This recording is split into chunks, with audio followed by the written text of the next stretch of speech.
Brexit cyn gyntad a phosib. Brexit heb gytundeb erbyn mis Hydref? Dyna'r polisi? Of course. Heb gytundeb?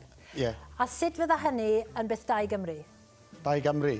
Well, of course, beth oedd ni'n rhoi ar y ballot paper oedd democracy. Oedd pobl wedi pleidleisio chi gadael yr Undeb Ewropeaidd yn 2016.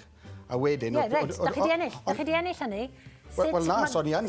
Ar funed, ni'n mewn yr Undeb Ewropeaidd. Ie, ond da chi di ennill y ddadl honno'n do, sef mae rhaid gadael. Wel, oedden ni, dyma'r cwestiwn ni wedi gofyn. Wel, o ran yr etholiad yma, be mae'n ei olygu gadael a sut fydda hynny'n ddau Gymru?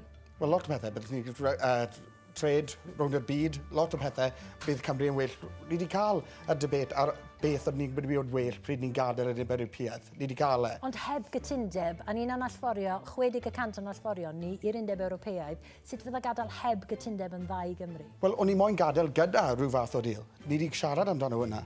Ond y problem ni wedi cael, mae'r cleidiau llafur a'r ceadwyr wedi bod shambles ar y San Steffan. A nawr, mae rhaid ni gadael yr Undeb Ewropeaidd. Ond dyna'r unig beth da chi'n dweud, Des, gynnwch chi ddim manifesto, dim polisia, a dwi'n gofyn am fanylion rwan, pan mae pobl fel Ford ac Ebers yn dweud bydda hynny'n niweidiol i Gymru, mae rhaid chi ddarbwyllo'r bobl sydd i'ch cefnogi chi pan fydda'n ddau Gymru. O'n nhw'n gweud, os ni'n mynd i pleidleisio chi gadael, mae hwnna'n mynd i fod project fi ar faint o biliwn nhw'n mynd i colli ar dydd un o George Osborne yn gweud. Ni wedi clywed lot o pethau amdano hwnna, a hefyd ni wedi gweld pethau sydd wedi bod yn dda oherwydd Brexit. Ond y reswm, y problem am y pobl yn troi nawr, mae'n edrych fel pobl yn San Steffan, maen nhw'n meddwl maen nhw'n fwy na'r pobl. Pwy ydy'r aelodau yn San Steffan, pwy nhw'n gweithio i? Y pobl mae'n fod i, ond ar funud mae'r cwestiwn yn ei dod.